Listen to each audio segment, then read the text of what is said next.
எல்லாம் வாழறதுக்கு தான் பிறந்தோம். நான் கடைசி வரைக்கும் 100 வருஷம் வரைக்கும் வாழணும், நான் அப்படிலாம் இருக்கணும் தான் பிறப்போம்.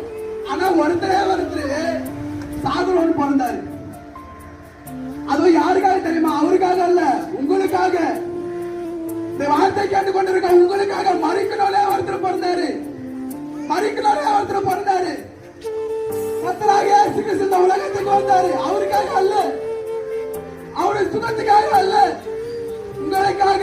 இந்த வார்த்தை கேட்டுக் கொண்டிருக்க உங்களுக்காக இயேசு கிறிஸ்து 2000 வருஷத்துக்கு முன்னாடி இந்த பூமிக்கு வந்தாரு, மரிச்சாரு. அது உங்களுக்காக. 3ஆம் நாள்ல உயிரோட இருந்தாரு, அதுவும் உங்களுக்காக. அவருக்காக எதுவுமே பண்ணிக்கிறீங்க. ஏன் தெரியுமா?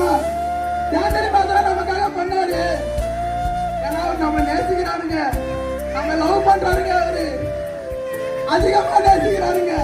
அவரை கையில ஆணி வச்சு அறியும் போது அந்த வலியை கூட அவரு பெருசா பார்க்கல. அந்த வலி நம்ம சும்மா லைட்டா புடிச்சுக்கிட்டு ரொம்ப வலிக்குது. ஆணி வச்சு அடிக்கும் போது, உள்முடி வச்சு அடிக்கும் போது, கால்கள் ஆணி வச்சு அடிக்கும் போது அந்த வலி அவரு பெருசா பார்க்கல. உங்களை தான் பெருசா பார்த்தாரு. உங்களை தான் அந்த இயேசு கிறிஸ்து பெருசா பார்த்தாரு. ஏன் தெரியுமா? அவர் உங்களை லவ் பண்றாருங்க. உங்களை லவ் பண்றாரு. இந்த உலகத்துல வந்து சொல்லுவாங்க, நான் அவன் கூட இருப்பேன், கடைசி வரைக்கும் நான் அவன் கூட இருப்பேன், அவனை பார்த்துப்பேன், கடைசி வரைக்கும் நான் அவன் கையை நான் பிடித்து கொண்டு இருப்பேன் சொல்லுவாங்க. அதெல்லாம் சும்மா வார்த்தை தான்.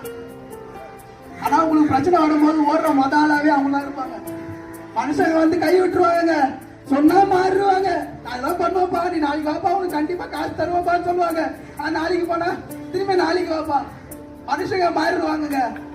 ஆனா இயேசு கிறிஸ்து சொன்னார்னா உங்களுக்கு அற்புதம் தான், உங்களுக்கு விடுதலை தான், உங்களுக்கு அதிசயம் தான். ஒரு சான்ஸ் கொடுத்து பாருங்களேன். இயேசுவுக்கு ஒரு சான்ஸ் கொடுத்து பாருங்களேன்.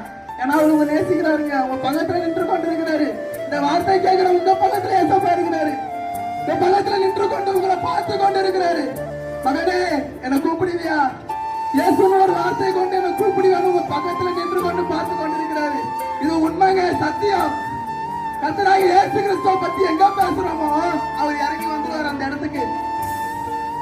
நம்மளால விட முடியாதுங்க, பாவத்தை விட்டு வெளியே வர முடியாது. அதை நம்ம நினைச்சாலும் எது பண்ணாலும் நம்மளால விட முடியாது. இயேசு கிட்ட வாங்கினா வாழ்க்கையை மாற்றுவாரு, உங்களுக்கு விடுதலையை கொடுப்பாரு, உங்களுக்கு சுகத்தை கொடுப்பாரு.